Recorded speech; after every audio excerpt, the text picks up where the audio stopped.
It's Thursday, July 12th, and I'm your host, Paula Hersey. On today's show, we have a quick legislative update from Representative Will Crocker, take the school bus to the Centerville Elementary Makerspace, and stop into the new exhibit at the JFK Hyannis Museum. But first, let's start with some news you can use. Is your boat feeling lucky and in need of a mooring?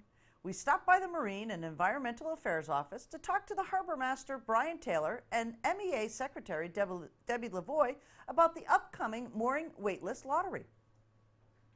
Getting a mooring in Barnstable sometimes takes a miracle. Well, miracles do happen. There are a couple of mooring fields that now have a waiting list opening. Here to tell us more about it, Brian Taylor and Debbie Lavoie. Good morning, Paula. Good morning. So you are going to tell us that there are some mooring fields that have names ready to be added. That's right. We have 5 mooring fields that we're going to be adding names to. We'll be adding 25 names to each mooring field. The 5 mooring fields are Centerville River, Cotuit Bay Shores, Cotuit Cordwood/Oyster, East Bay, and North Bay.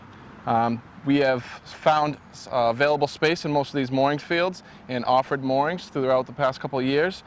Therefore, we've moved names off the list. So we're going to add some new names so the public can enjoy what the town of Barnstable has to offer. We're located at 1189 Finney's Lane, and we'd ask the public to come in and apply for the waiting list application. And Debbie will go over that here. Okie doke. Just to make it clear, your name will be added, if your name is drawn, to the existing waiting list. So if there's 5 people on the waiting list and you're the lucky one to be number 1, you would be 6th on the waiting list.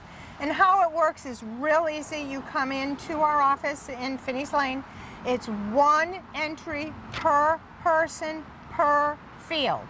So you come in, it's $5, you fill out the application form, we put them in a drawing, and on Friday the 27th, the drawing will be held. Someone not affiliated with our office will pick out the names.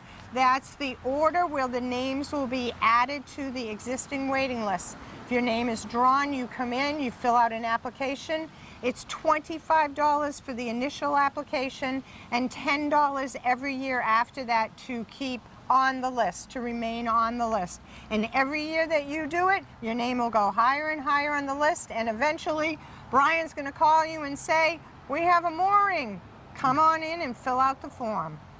Excellent. So those moorings, we're talking about specifically almost the south side before Craigville area, so anywhere in that Cotuit Bay area are really where these moorings are located, correct? Okay, so most of the locations we're going to have Centerville River, which is off of Town Landing, Hayward Landing, Cotuit Bay Shores, which is in close proximity to Old Post Road. There's no town way to water in that location. The closest town way to water would be the Bay Street boat ramp.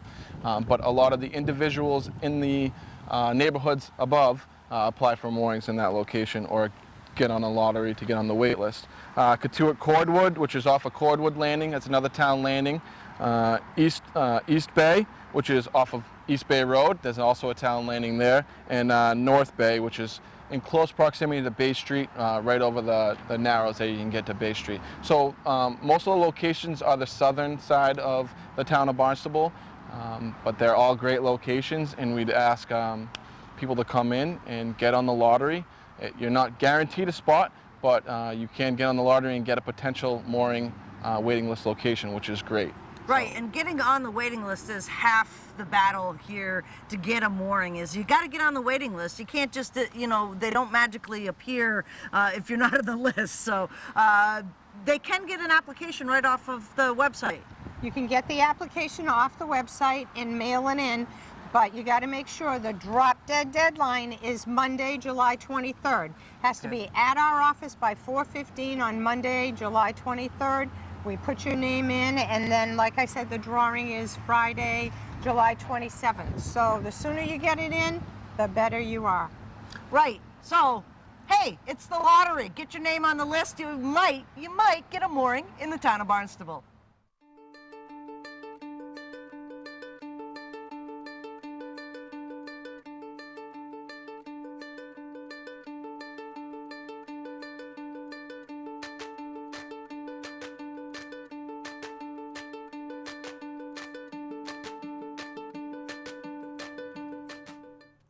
dog days of state legislative sessions are hopefully coming to an end by July. And Representative Will Crocker joined us in studio to highlight the final days of work on Beacon Hill. The summer season is upon us and the legislative season is almost over. With us today, State Representative Will Crocker. Will, it's almost there. Well, we're getting there. We got about 3 more weeks left. Hopefully we'll get everything wrapped up by the end of July. So the budget hasn't passed yet. How are we funding the government? Well, what we did in the last couple of days of June was file something and pass something which is called a 1/12 budget. So basically what we do is we take the budget that has been proposed and is now in conference committee, which is about $41 billion, and you just simply divide by 12 because for the 12 months. So we have a budget in place now basically for the month of July. It will run out July 31st if we don't have a budget in place. And if we don't have a budget in place, you know, towards the end of the month of July, we'll do another 1/12 for the month of August until we finally get the budget passed. Hopefully, we will get it passed either this week or next week. Okay. So with that being said, is this a normal procedure for state governments? This seems to be some have passed their budgets, other states, but Massachusetts just lagging a little bit behind. A lot of contention in the conference committees? Well, I don't know if it's so much contention. I think it's because this is House Ways and Means Committee Chairman Jeff Sanchez's first budget. Okay. So it's a learning curve for him, and it's a learning curve for all of his staff because nearly all of the staff is brand new. This is their first budget. So again, it's a learning curve. Everybody's trying to figure out just exactly what is the next procedure. So it'll take a little bit longer, but everyone figures out exactly what needs to be done. Like I said, it's in the conference committee now, and we hope to be able to have it done. So I think it's just more of an education process. Okay, so let's talk about what's still in conference committee. There's 5 or 6 of them still haven't come out of conference committee yet, and that has to happen. Right. Obviously there's the budget. We're looking also possibly at an environmental bill, the civics education bill, which is the conference committee that I am on. We're still working on hopefully wrapping it up this week to be able to present to have it passed so that we can have some civics education brought back into the school system. So we've had a couple of meetings, and we think we can work it out fairly quickly. There's a couple of things that the Senate wants. There's a couple of things the House wants, and that's why we have conference committees, to be able to compromise that and say, well, if you'll give on this, we'll give on that, and basically we'd be able to work out a compromise that's agreeable to both chambers, and we'll get it done. So a lot of people don't understand that conference committee really is taking one from the representative side and one from the Senate side and trying to marry those two ideas or those philosophies together to get one cohesive piece of legislation. Exactly. Usually the House will pass a bill. The Senate will pass a bill which is very similar, but they may make some changes. Obviously, it wasn't the bill that we passed. So representatives from the House get together with representatives from the Senate in conference, and we work out the differences. Excellent. So environmental, budget, civics, any others that are of note? There's a couple of other ones that they don't immediately come to mind, but there's a lot out there still left to do, and we have to get it all done by the 31st of July. Right. And are you looking forward to a slow summer? Well, it won't be for me because I'll be on the campaign trail for sure. Excellent. Well, we will look for some of those updates obviously next week, and hopefully your time over that bridge is coming to a slow time so you don't have to fight the traffic. Yeah, hopefully not so much. Okay, thanks so much, Will. We appreciate it. Thank you very much for having me. Once a dream drawn on paper with crayon, the Centerville Elementary Makerspace is now a STEAM stop in education. Join us as we explore the new classroom designed to innovate educational concepts in science, technology, engineering, art, and math.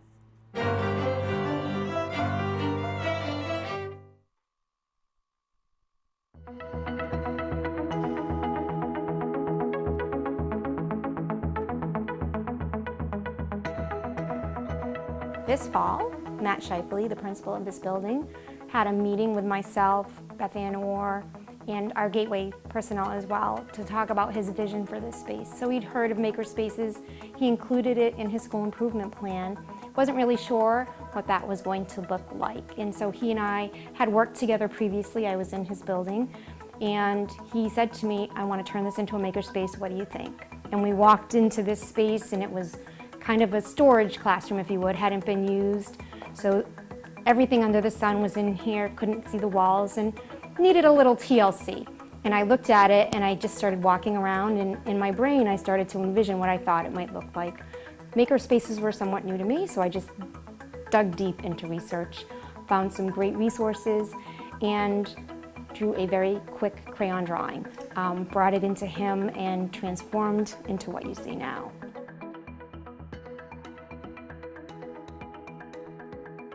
So I think the first step with the makerspace right now is to get our children in and see what ideas our students come up with. And my hope would be that they would be communicating in the regular classroom with their teachers after their experiences here in the makerspace, and maybe generate some ideas that the teachers could bounce off of myself or Mrs. White, our technology educator. And you know, we've got a nice space in here where we have just behind you a wall that says things I'd like to learn and make or do. And I'm one of the things that we learned, Kim and I, when we did our visits to some of the maker spaces in the area, was that the children actually become the driving force, and the adults found that the ideas that they had weren't necessarily the direction that the children wanted to go. And what the common theme that we heard in our research was don't lose sight of what children want to do and learn, and you're going to go further with it because the motivation's going to be there for them to explore their ideas. So I'm hoping that's the chain that will, you know, the chain of events that will occur and help us make this space something that the children really want to be a part of. Initially, we had applied to the Barnstable Education Foundation for a grant, and that intent of those monies was to try to change the cosmetic look, if you would, to make it look not like a traditional classroom. So pretty much for paint and some repairs generally to the walls and a couple other areas of the room. And as we were initiating that process, we were approached and offered the opportunity to speak to the Cobb Fund.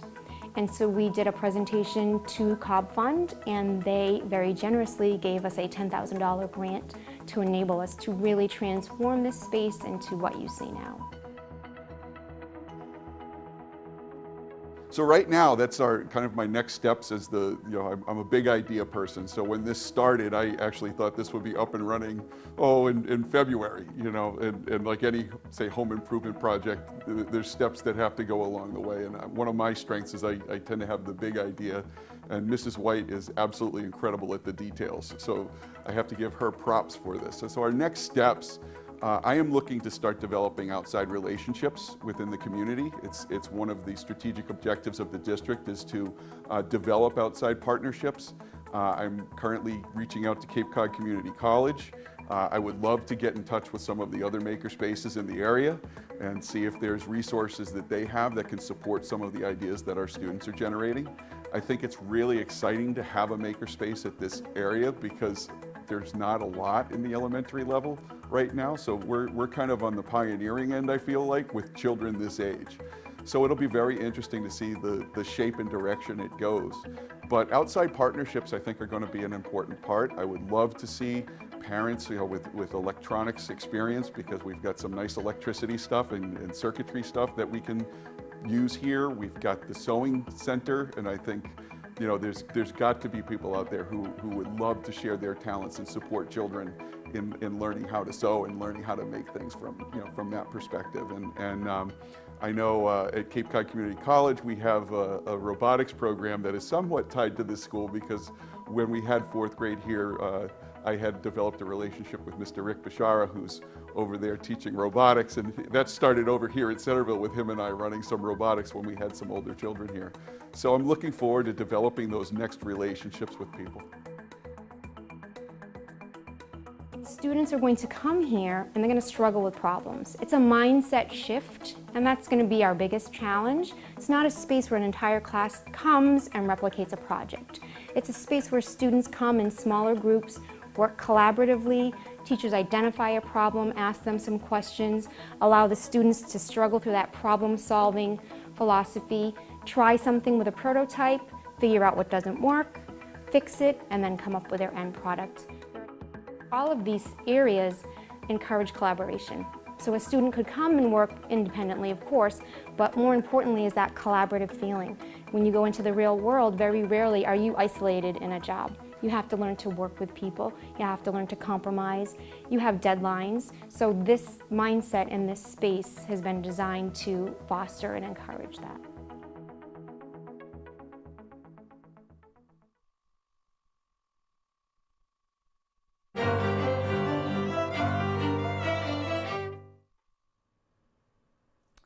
An exhibit commemorating the 50th anniversary of Robert F. Kennedy's 1968 presidential campaign opened at the John F. Kennedy Hyannis Museum. Robert F. Kennedy Ripple of Hope was a collaboration between the museum and the RFK Human Rights Foundation and focuses on his time serving as U.S. Attorney General, a U.S. Senator, and during the campaign.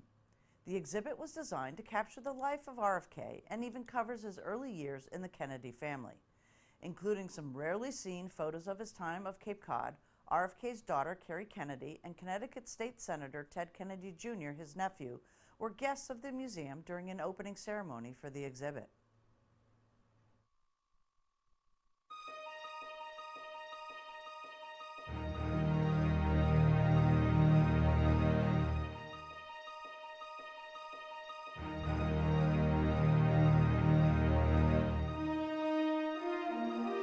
Certainly a privilege to be able to stand here and participate in the opening of this exhibit. It makes me proud as a resident, certainly, and as your town manager, the community's town manager, to be able to work with a group such as the museum to bring this to our members and our visitors, this important time in history.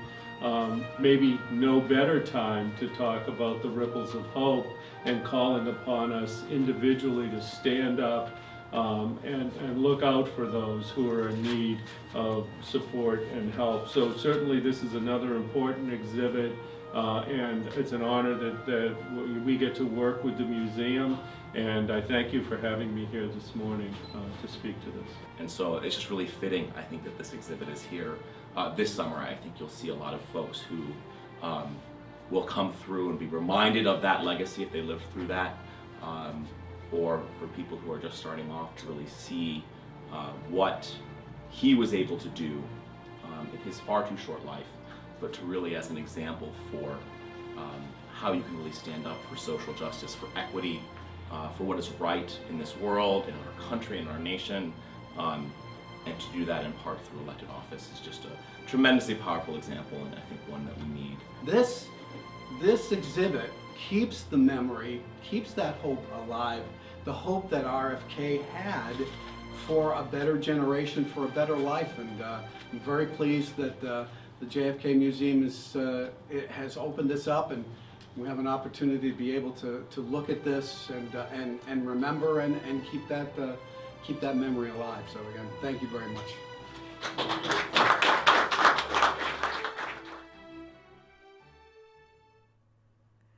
There is so much music on our community calendar, but here's a really great one. Grab your blankets, beach chairs, and dancing shoes.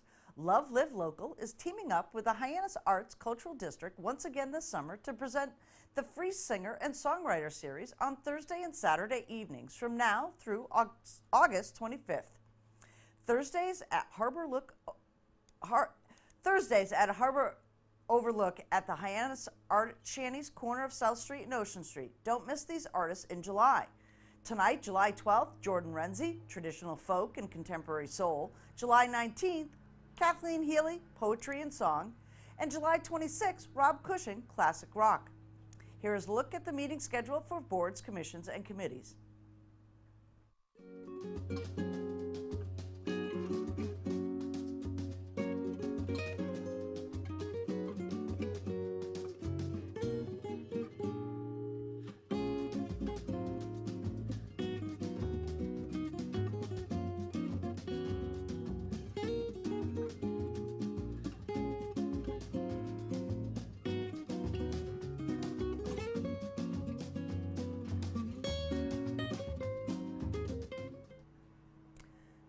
comments, suggestions, accolades? Connect with us on Facebook, email us, or send us an old-fashioned note by carrier pigeon. Channel 18 works for you. I'm Paula Hersey, and thank you for watching Barnstable Today.